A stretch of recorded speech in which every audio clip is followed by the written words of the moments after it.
Hey guys, this is Leigh Gallagher. You're listening to TTV.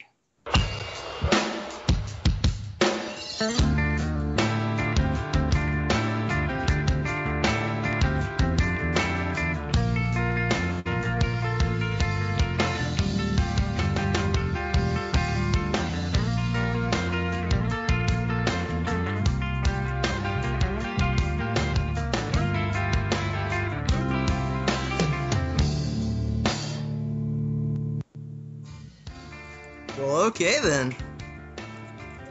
Alright. Yeah. Awesome. Hello, peoples of Easy Power Origin. And another origin, but we don't want to know any about that.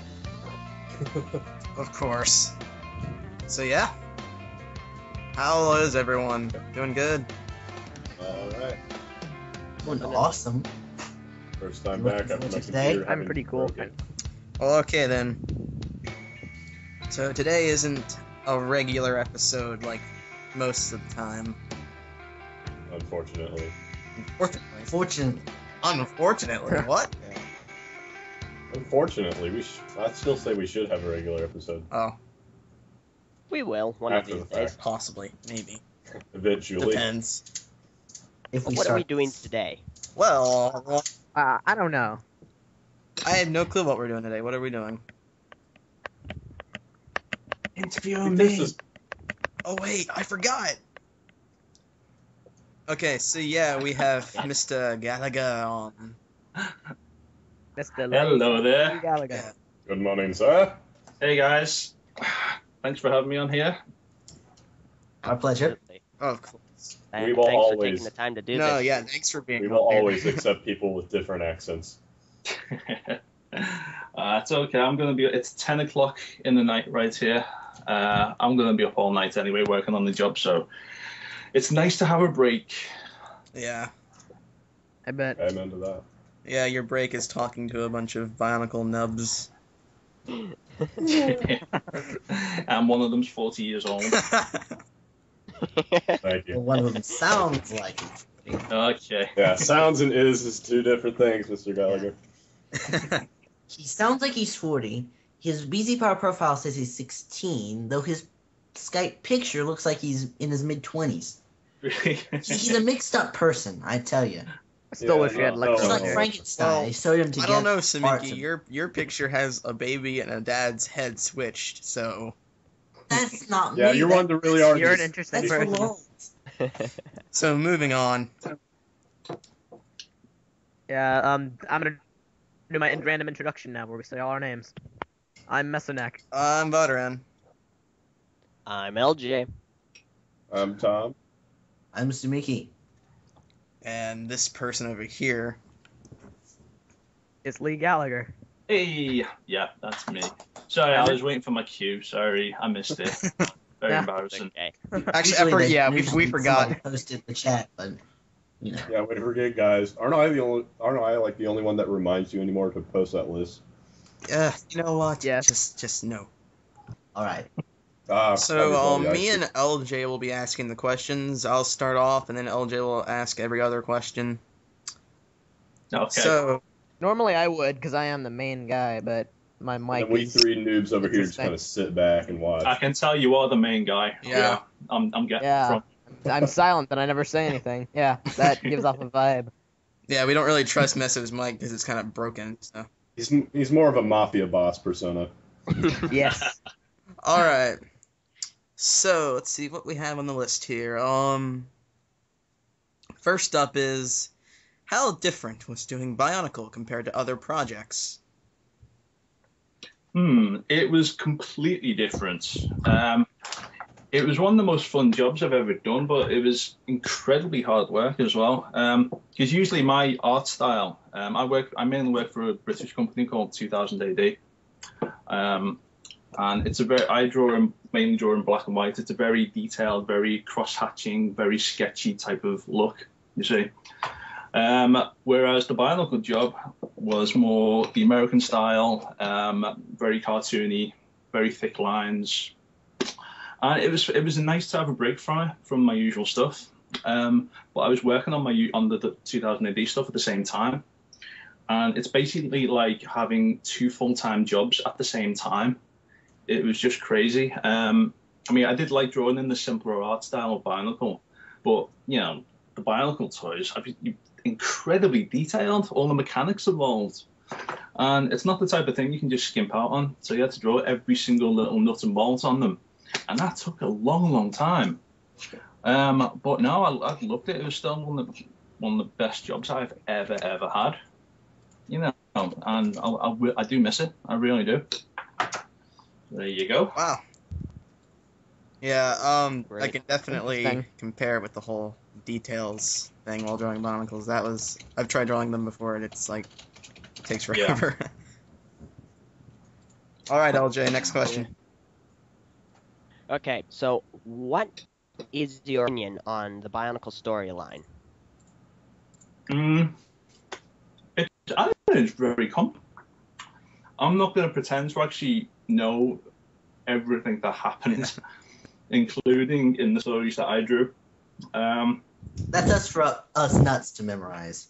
Well, yeah, I mean, there's so many complicated names in here. I mean, I've got the hardback in front of me right now. I don't know how you guys just memorize all these names. What the hell's going on? I mean, seriously, I mean, considering it's supposed to be for like for children, well, teenagers, children, younger people, I think it's way too complicated. But I'm very impressed that you all know what's going on. But no, I am. Yeah, it's a good story from what I can tell. Anyway, definitely. I mean, it was definitely fun to draw. Yeah. I mean, right. What I want to know is what's happened since I've gone. What's this Hero Factory? Oh. Is Bionicle still around? No. It's a load of bollocks, is what it all Oh is. wow. Oh, he's allowed to say that, but I can't. Here, let me explain. Basically, what you drew the battle inside this big, tall robot guy, and after the owner of the big universe, the big robot, he was ejected onto another planet called Bara Magna. Okay, yeah. And he got into this huge war. He made a bunch of friends. There was even a movie about it recently. So, And then finally he fought his biggest enemy throughout the entire storyline and beat him. And then he kind of went dormant, and the Bionicle sets ended. So the story is still going on. Greg Farshte is still writing the story, but the sets were replaced with a more of a younger age group. It was aimed at 6-year-olds, 7-year-olds, and it was called Hero Factory, and it has mixed reviews. Right. The sets are essentially the same. The sets hold up, the story does not. Right, okay. They do look incredibly similar. Yeah. Yeah. Let's give them a link to some pictures. Which is pretty much the reason why they hold up, is because they're just... Yeah, I personally kind of like how they look. I really like the whole robotic feel of them. And, Bionicle had a whole robotic feel too, but it seems like, seeing as these are meant to be robots, they actually took advantage of it and actually, made it as robotical as possible, and I really like it. Yeah, robotical. Yeah. Right. As freaking simple as the sets are, they're really easy to revamp. Yeah. Vardaran. From a creator. Demosius. Right, okay. Okay, so the Bionicle storyline is still going on. That's just in books, though. That's only in, novels and stuff like that, though. They're not making the toys anymore. It's actually online. Yeah, they canceled the books. So, yeah. The author is still writing it online, however, but Greg Farshte. yeah, Greg Farshte. Farshte's been really busy. But yeah, so but the set. Does he have anything to do with Hero Factory? He wrote the first comic. What happened? Because LJ's was interesting. Yeah, I literally I probably had the microphone kind of whiz out on me for a second when I screamed when I found out that Greg Farshte No, wrote it was just like a robot dude got ejected onto a planet and had a war. Yeah, that description was so bad. It was kind of rushed, yeah. But yeah, as far as Greg Farsty's involvement, I think is he writing all the comics or was it just the first one? He does the scripts for all the Oh, comics. okay. Yeah, he was writing all the scripts for the comics. Yeah. Mm-hmm. Yeah, I think that's as much as he has as an involvement, but Yeah, but he is officially not on the Hero Factory team, apparently. Really? Yeah. Really? He's like last Which were then member adapted of the in the comics. Bionicle crew. yeah. But yeah. I guess next question now. Yeah. Me. Yeah. Hog the spotlight, will ya? Was there anyone you liked working with while drawing the comics, if you did work with anyone besides Greg Farsty? Well, this is actually the first job I've been on that I've really enjoyed working with the colorist. It was Ulysses Areolas. Hang on, let me see. Let me just check his name. Yeah, Ulysses Areola, the coolest name in the world. Seriously, I can't get over how cool his coloring was. There's just so much texture in there. Unbelievable. I mean, I've been on jobs before where the colorist has just completely ruined the artwork, which is incredibly easy to do. But no, Ulysses was just a top guy. And plus, I mean, my editors were great as well. You know, Jessica, she was great. She's a lovely girl. So yeah, I had a great time on it. You know, I never had any contact with Greg at all. Oh, really? So no, never. Wow. I mean, did you see on one of the BZ guys put me onto it? When the final issue of Bionicle came out, they left my name off the big thank yous at the end. I saw that. I'm serious? going, oh no. No, seriously. Yeah. I saw You see- that and I'm going, yeah. oh no, they left his Mentioned name it off. How could they? Every single person, every single artist that had worked on it, apart from me. Like, oh, you did. Oh, well. Found that out the night they were uploaded online. I didn't know that. We're Yeah. all like, what? Yeah, that was a bit of a kick in the nuts. Oh. Yeah. I don't know. I'm sure it was probably just a simple mistake, but I don't Yeah. know. Wow. Wow. Who can say it? Well, we still remembered you, and you know, just you did an amazing job. Yeah. Oh, I appreciate you guys. Thank you. You know, Bionicle fans are still the nicest comic fans I have ever come across in my life. Really.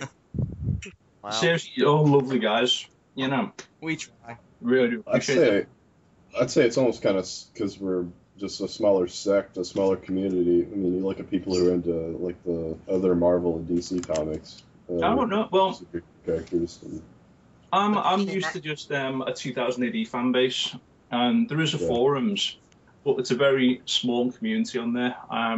The Bionicle ones. I mean, I used to go on the Bionicle just have a look on the Bionicle forums, because you know, any artist will tell you, they want to see what people are saying about the work, you know. So I'd go on there, and I couldn't believe how many comments were left on there, like for the comics.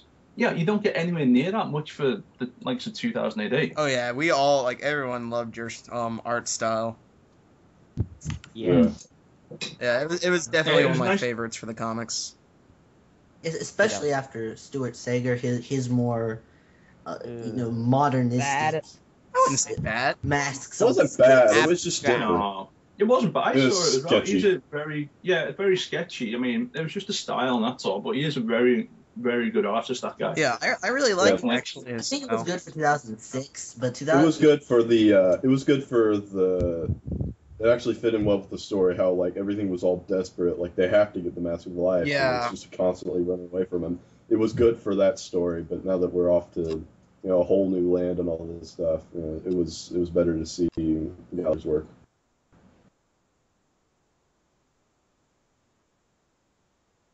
Didn't like 6, but I agree. not Yeah. taking anything away from him. He was also a very good artist. His style was just a lot different. Yeah.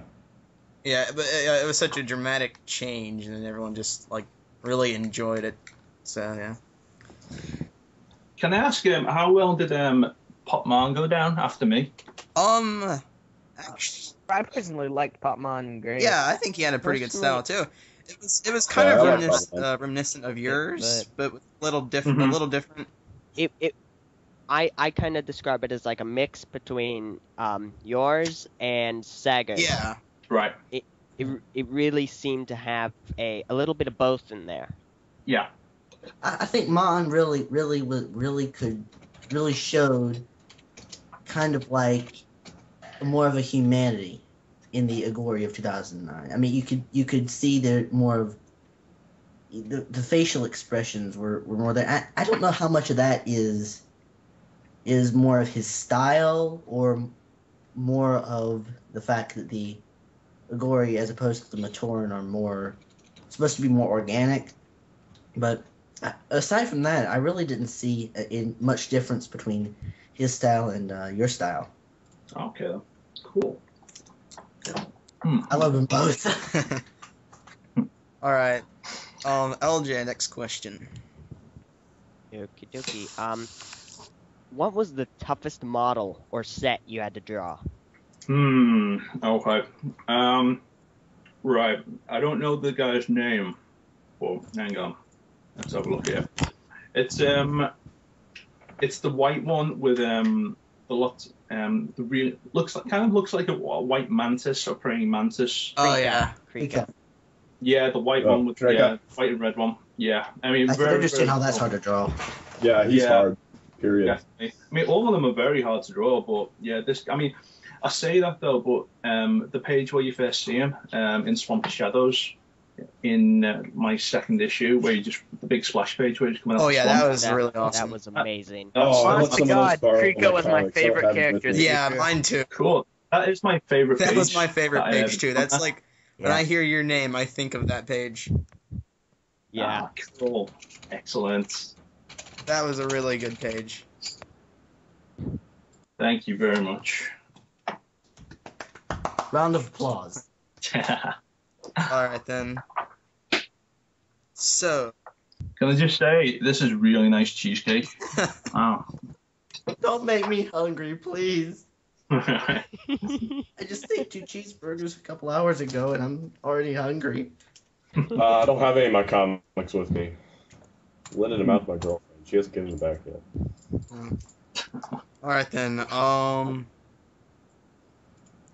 The next question is: if Bionicle were to come back, and if they asked you to be the full-time artist again, would you do it? Oh, it would all depend on how many issues there were. Because the reason I had to leave Bionicle in the first place was because the deadlines clashed with my main job of 2000 AD. You see, I mean, as much as I loved Lego Bionicle, the 2000 AD work on the foe it's a lot more personal to me because I kind of co-created the character.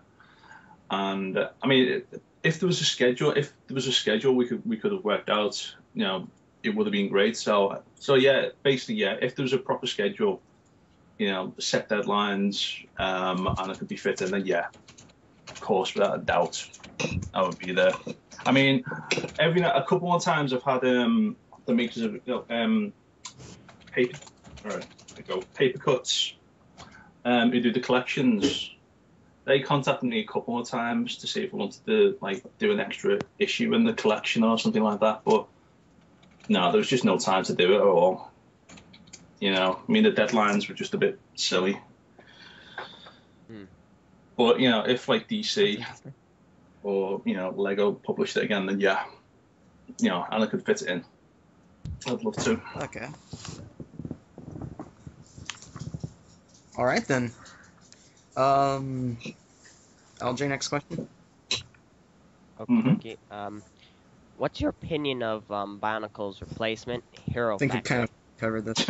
Yeah. Yeah, we already covered this. Yeah. Mm-hmm. All right then. Skipping to the next one. Next question.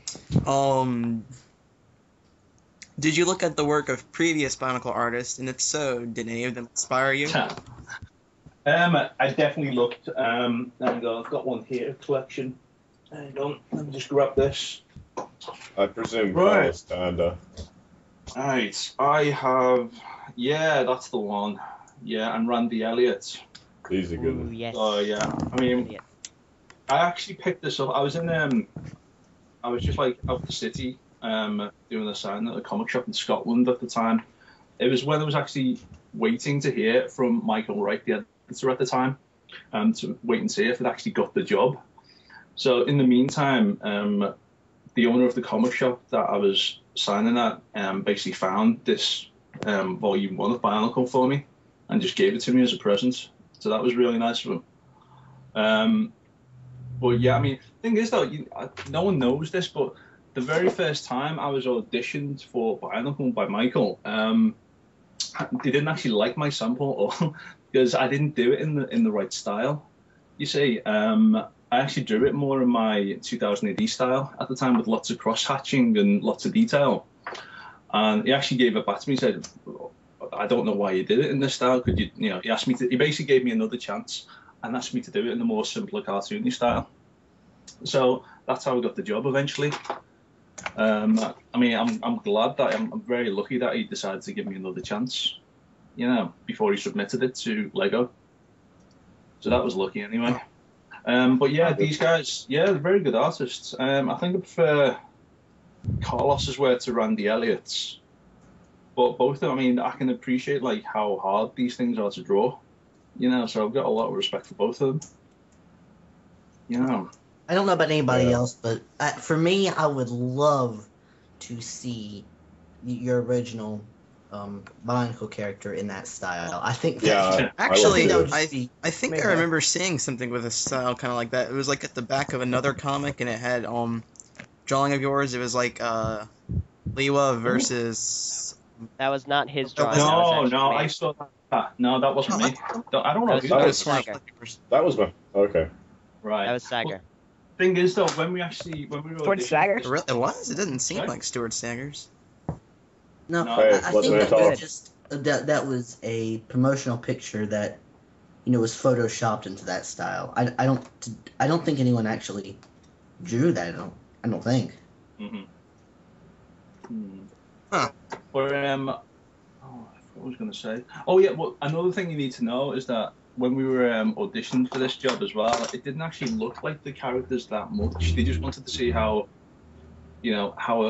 roughly a page would look, because they didn't have time to send us the toys or anything like that for reference. We just had a few photos to work from. Wow. So that's why my final actual samples didn't actually look that much. They resembled them slightly, but they wouldn't hold up in an actual comic right now.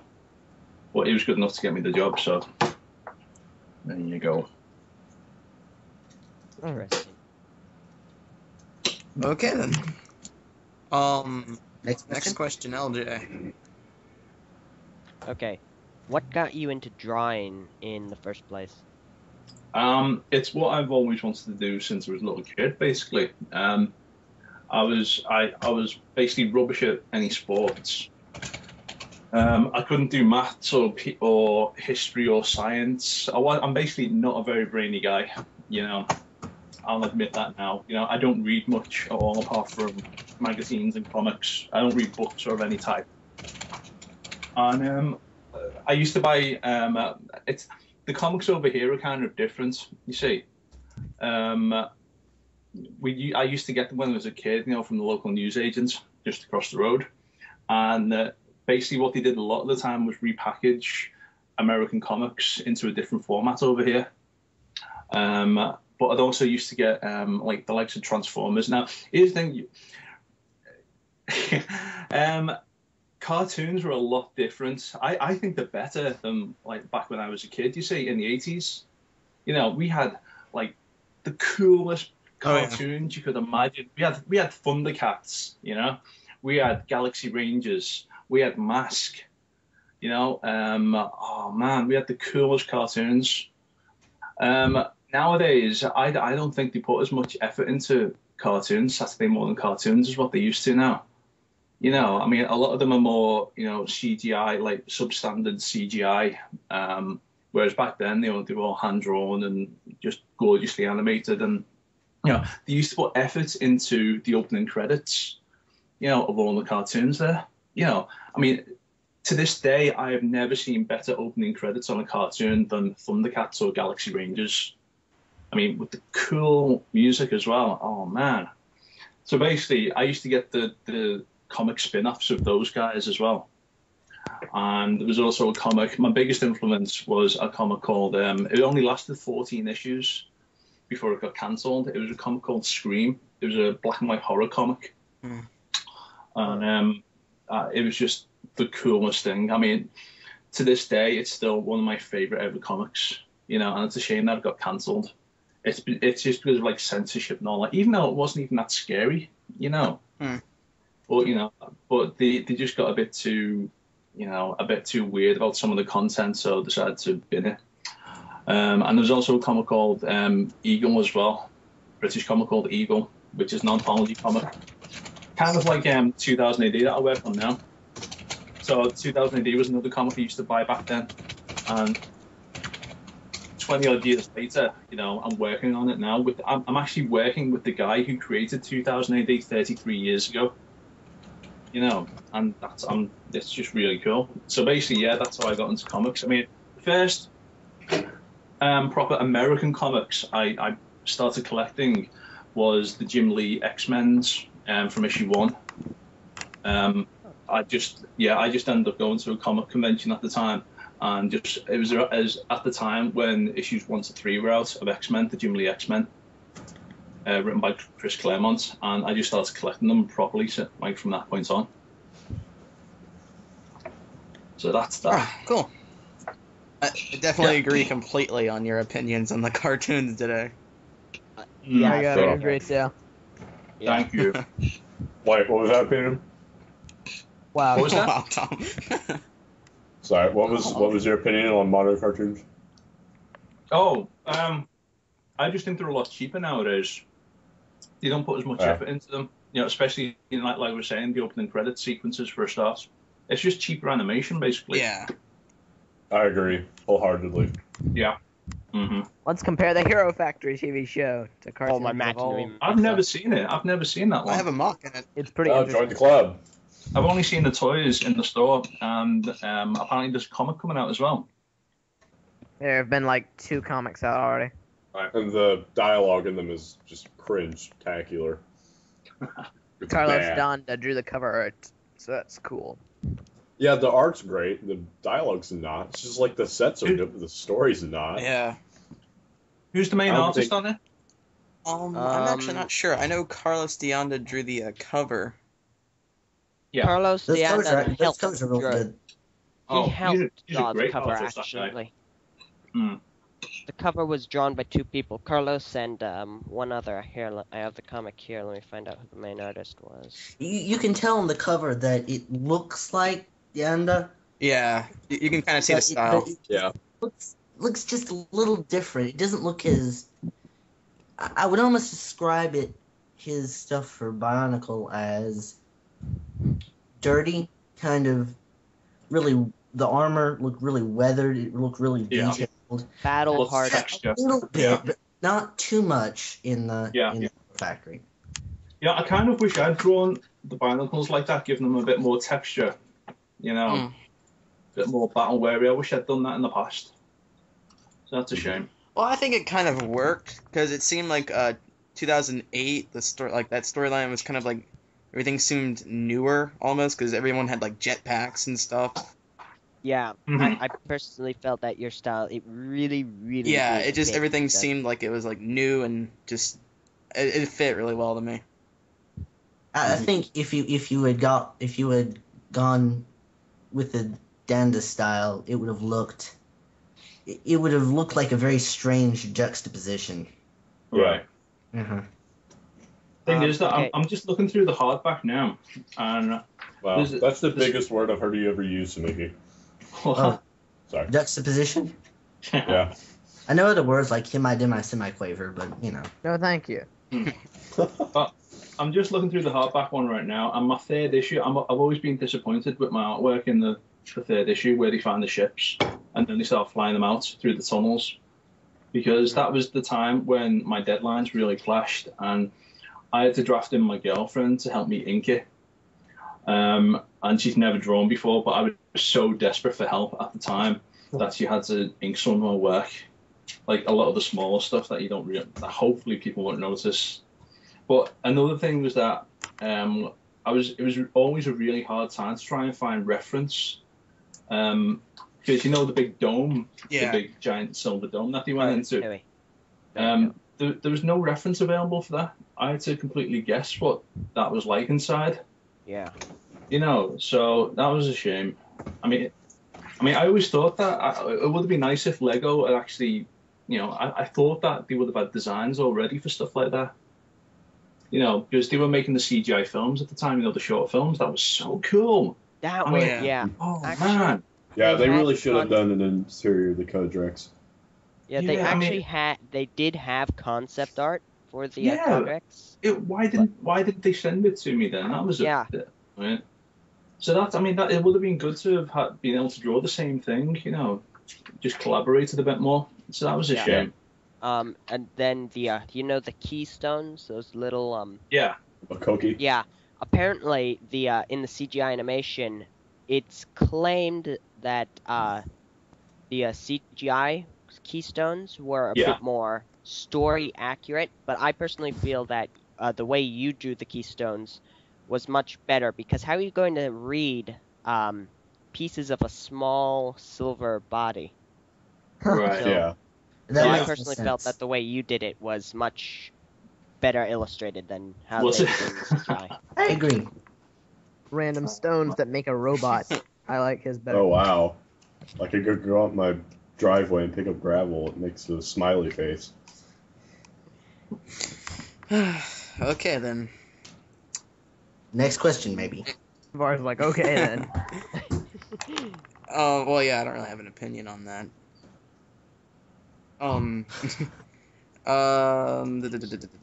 think it's your turn now. Yeah, I know. I'm looking at the questions. Next up is, what was it like working with Lego? Kind of discussed this a bit. Yeah. No, it was cool. Well, it was. I mean, I never had any direct contact with Lego, with the actual company. I mean, I always had to deal with my editor Jessica, who was just always lovely. It was Jessica and Michael Wright. So, I mean, I knew them from previously, you know, and the good people, you know. So it was always fun talking to those guys. I mean, what was cool was that they actually sent me all the toys I needed.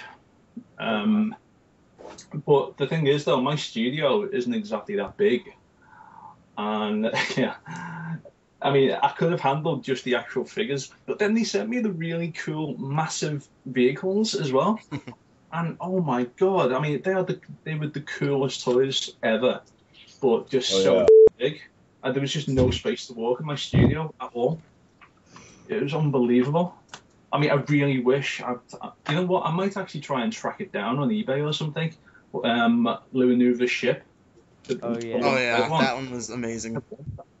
Yeah, well, I should show you my revamp of the little one. Yeah.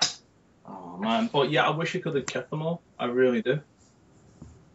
Yeah. Oh man, but yeah, I had to send it on to the next artist. That was a shame. You had to send all the 2008 sets to the artist. Oh yeah, that's what I didn't understand. I mean, were they actually used in Pop Man's story at all? No. Oh, you are joking! I could have kept them all. Yeah, oh, that's Saw him once. How many sets? Yeah. How many sets did you have? Yeah, Tahu Mystica was guy used with once. Pellers. Oh no! Oh, bugger it! I could have kept every single one of those toys. Yeah. Oh well. It's all. I mean, I've bought my own Louis Nuva, but that was all because he was my favorite. What? Nice. Yeah. Oh wow. Mhm. Oh yeah, I remember you drew Leo Nuva and like gave it like BZ Power or something like that, or you drew it for me. Yeah, that was sweet. Oh yeah. I gave it. I ended up giving it to Greg. Sorry, do you know Greg, by the way? Not Greg the writer. I mean, Greg the young kid who interviewed me that time. I can't remember what name he goes by. Oh boy, was he by any chance named Swart? No, not him. I don't know then. Oh. Was he by any chance named Swart? I don't know Swartz really. Oh. I like that very definite negative answer there. But no, Greg's a good kid. He just contacted me out the blue, and yeah, he did a really nice interview with me online. So and that kind of introduced me to the Bionicle fan base. So yeah, I've always got time for young Greg. Anyway, Cool. I think that interview's still online somewhere. Anyway, Yeah, it's on. It went on the front page of BZ Power, and yeah, it's somewhere in the archives. I'll go track it down I right now. believe Nukaya Cloudfire, she colored it in. Let me see if I can find that. oh Yeah, really? I did. Okay. I found the interview. It's like, yeah, I personally like it not colored in because it gives it a kind of, I don't know. It's really. It's a send-off really feel. interesting. It's It more feels of like more of a piece of memorabilia. Yeah, than it's memorabilia. just another. It would be hard to color anyway because it was only a pencil sketch. Yeah. Well, it's amazing. Oh, thank you. Yeah. Well, while they're looking for that, let's move on to the next question. All right. Never mind, they found it. They know. That dude in green. Question. We already Oh. did. We already asked if you could work for Lego again. Would you? Did we? Yeah, we did. Okay. Do you have any tips on how others, like members of the site, could get a job, like drawing or maybe working for Lego or something like that? Just I don't know about working for Lego, but comics in general. It's just the most obvious thing. Just carry on practicing drawing. But what I did, what you really need to do is get out there to conventions with your portfolio and basically meet the publishers. Go for portfolio reviews. Be able to accept criticism. That's the main thing. You need to have a hard skin. It basically took me about 5 years to get my very first paid gig. I mean, what happened was I ended up having to. You still there? Hello. Yeah. Oh, Yeah, we're sorry. Everyone seems to disappear for a sec. Yeah. Yeah, we're just listening. Okay then. So yeah, it took me 5 years. I mean, I ended up having to work in a cinema for a while, for a good few years, while I was trying to break in. Basically, just serving popcorn. I know. I mean, I had like the odd little thing here and there, but it was never enough to quit my job at the cinema. And I was getting very frustrated at the time. I basically ended up having to give myself a deadline. I gave myself till my 25th birthday to get my very first proper big gig. Otherwise, I would try and look into other venues of like artwork, like game design or something like that. And then literally a week before my 25th birthday, I got my first story for 2000 AD. Oh. So Wow. I kind of took that as a sign, that this is what I'm meant to do, But it did involve going to conventions like year after year, meeting. Before that, I got that big first job. I did get interviewed for like things with DC Comics, a couple of things with Vertigo Comics. I was auditioning for like, do you know the comic Fables? Vertigo. I don't, but one of these guys might. Right. The comic what? I've never heard of it. So. Fables for Vertigo DC. It's one of their main titles now anyway. It's one of their longer running titles. So I was auditioning for that. Just missed out on that one. I was also auditioned for like Hellblazer as well. Didn't get that one. So that's when 2000 AD came along eventually. And but it involved getting turned down by them. What would happen was I'd meet these editors, and eventually they'd start to recognise me and give me a bit more time year after year. But you'd have to keep on listening to advice, improving on it, that type of thing. Occasionally they give you a card, and, ask them to email them stuff, So it just takes time and persistence, and I always say that you need to. I mean, your friends aren't going to tell you the truth. They won't want to hurt your feelings. Basically, you need to go to people and show your work to people that will tell you the truth, and not worry about hurting your feelings. You need to know what's wrong with your work, so that you can improve, basically. So that's what you need to do there. But the main thing is just practice, because eventually you see yourself getting better and better and better. Yeah. I mean, a hard lesson I had to learn is that you're never as good as what you think you are. I mean, I'm still like that now. I only learned this a few weeks ago. You know, I had to remind myself that a few weeks ago, where I went through the same thing. You know, I mean, I did a cover for 2000 AD recently, and I thought it was like one of the best covers I have ever done. So I gave it to the editor. I think, oh, look at me, look what I've done. And he turned it down, and that's never happened. I know. Wow. So we ended up having to go through it, and like we changed it, we made it better, and he was completely right. You know. Yeah. So you never stop learning those lessons. I mean, I still look back on my work from a few years ago, well, even like 6 months ago, and I still see things that are wrong with it and ways I can improve. Mm-hmm. And you know, you need to always be able to think like that. You should never be content with what you've done. You should always see a way to make it better the next time you work on it. So that's the type of advice I can give. Nice. Thank you. The rest of the questions we've kind of already covered, so I don't think we really need to ask them. Well. And we're kind of running about on an hour now, so. Hey, I've got a couple off-topic questions. If that's So okay. I guess a couple off-topic ones will be fine. Yeah, whatever you want. Come on, bring it on. All right, you a Discworld fan? No. No, I mean, I don't read books ever. Oh, that's true. See, I forgot about that part. Yeah, I honestly, I barely even have time to read comics right now, as well, because I'm so busy. Here's the thing: I used to have this great routine before I had my girlfriend. I've been with my girlfriend for like nearly 6 years now. Wow. For all the time I was single, and used to live alone. I used to have a routine, you know, where every night I would have a huge stack of comics, and I'd just read them in bed, you know, every night before going to sleep, and eat a pile of sweets and cakes in bed, you know.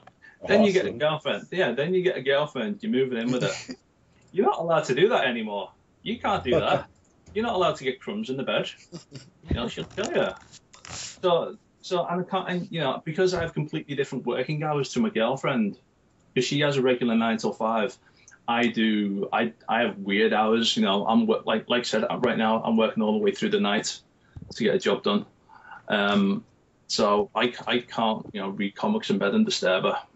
So, you know, so yeah, books are definitely. Books don't interest me enough. You know, I need pictures. I need to look at pretty pictures in my books. At least you know what Discworld is, though, I'm presuming. Well, yeah. Because people over here, I'm like, hey, you know, I heard of Discworld, and they're like, yeah. What? I have no idea what that is. Me either. Some of the best fantasy parody ever.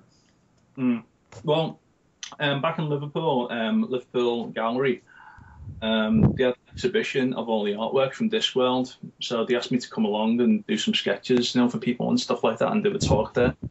Yeah. So that was kind of fun anyway. So I ended up having to draw, you know, like, I mean, that is a cool vision with the giant turtle flying through space with this film. Yeah, that's great. Yeah, it's very cool.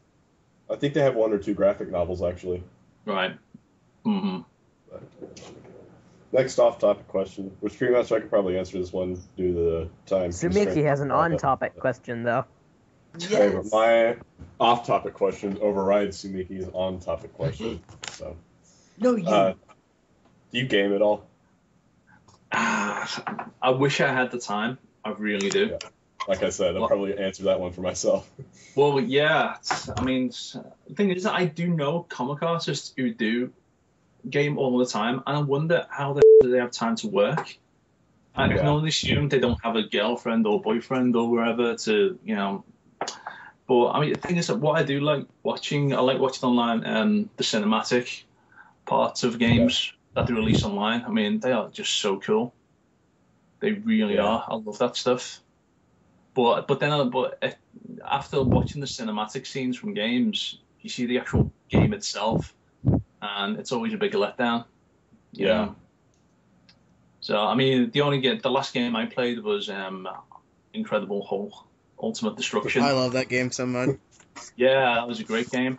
But since then, I don't have time. I mean, we've got a Wii. Oh, this is annoying. Right. I actually won an Xbox. I think it was with a cereal thing, in a cereal box thing. Seriously? Yeah, awesome. yeah, we won an Xbox, but my girlfriend made us swap it for a Wii instead. Oh wow! Oh. I have no interest in playing at all. No. Wow. That's don't horrible. It's just, it's. I mean, for some reason, I don't know what it is. It just seems so unmanly as well. That's a perfect description for unmanly. Definitely. That's. Yeah, it does nothing for me. I think there was only one good game on Wii thus far, and that was Twilight Princess. It's a Zelda game. Was pretty Which is cool. a Zelda game. Believe it or not. The Yeah, one shortly after. Twilight Princess. Yeah, shortly after Twilight came out and basically ruined everything with the name Twilight entirely. Like Twilight Zone, Twilight Princess, everything was instantly just lame. Man. Well, the only game that I actually did like on the Wii was. So that game's that was awesome. kind of fun. That game That will was always be awesome. Yep. Alright, Sumiki, I presume Even you if still I have played an it in on question. Yes, I do. Well, then shoot it. Well, overall, you drew a number of comics for Bionicle. If you had to pick one that is your favorite overall, which one would it be? Are we talking about just Bionicle comics? Are we? Just Bionicle. Right. Let's have a look here. Basically, it feels longer, but I did only draw 4 issues, didn't I? You drew, oh boy, yeah, 4. Yeah, 4 issues of Bionicle. They were good issues. I think overall, it might have been the 2nd issue. Yeah, the Swamp of Shadows one. Yeah. Yeah, that was a fun issue. I mean, there's individual pages that I really love as well. I mean, I love that. I had fun doing the covers as well. I mean, God. I mean, let's see. In the 1st issue, there's the big splash page of Realm of Fear, where you see the bad guys just flying down. Mm-hmm. That was a favorite page of mine. Also, what else we got? I actually enjoyed at the end of that first. Hang on. Yeah, at the end of that 1st issue, the whole sequence where you find the mask at the bottom of the Cardinui Swamp, and then you see the mask coming to life, and then it slowly. Oh, that's cool. And that was fun. That was fun to do. And then what else? I kind of cringe through a lot of the 3rd issue because, like I said, I kind of ran out of time there, and I didn't really have any decent reference for the backgrounds and stuff. But the last issue was the last issue, yeah. Right. I do really. I mean, once Ulysses got his hands on the core, I really loved the very final one, the final page it did with the mask floating through space. Yeah. That was a nice one. Yeah, that was amazing. That was cool. Yeah. Alright. All right. Well, I have another final God. question. Yep. Bring it. Bar. Shut up, Smeeky. If you had a chance to work on any comic from any point in history, Right. which one would you choose to work on? Oh man, that's a tough one. Tough question. Yeah. See, I'm a big fan of horror comics. You see. Mhm. Oh, I can tell looking at some of the stuff you have in your blog. Oh, the Defoe Yeah. stuff.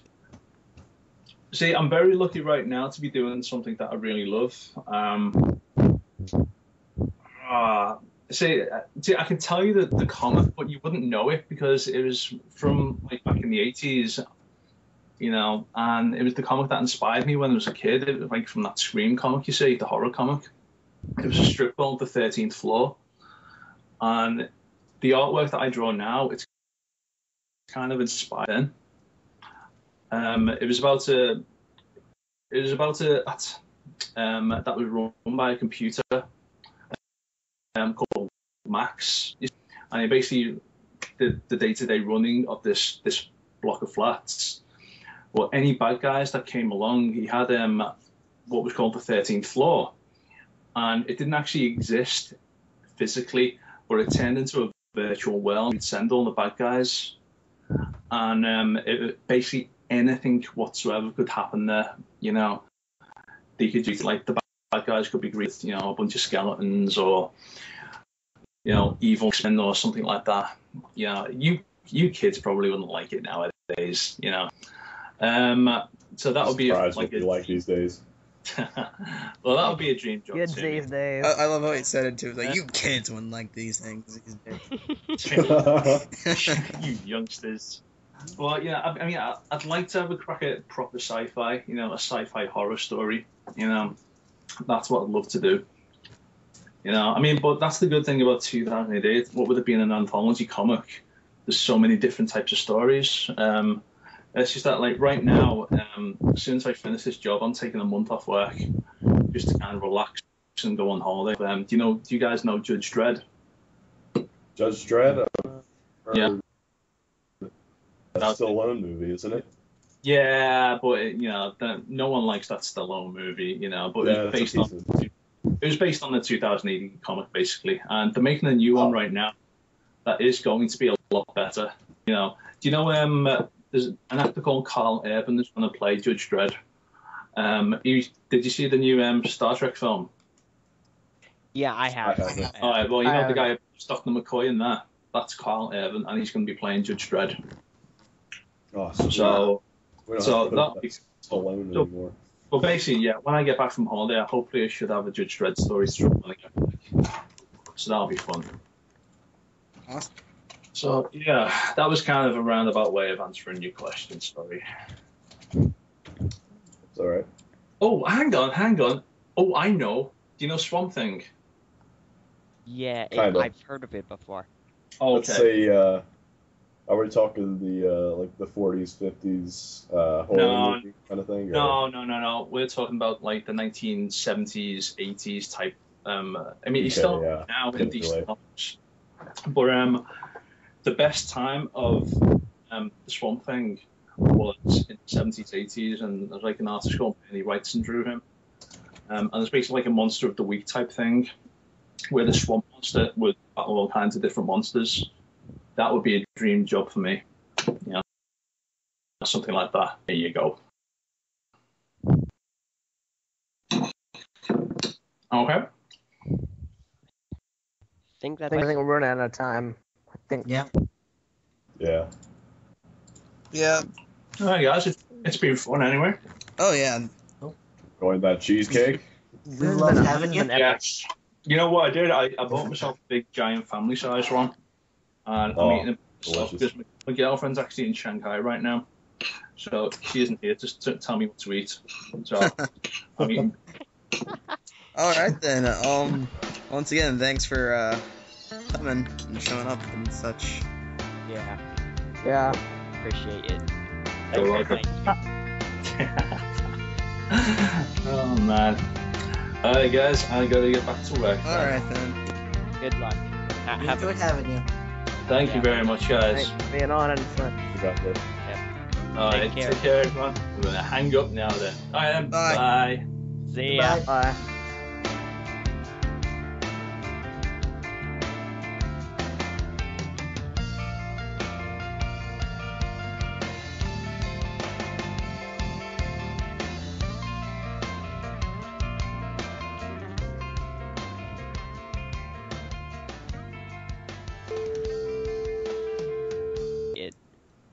You're very welcome, guys. Oh, yeah. Thanks for having me. Before you go, can you say one thing for us?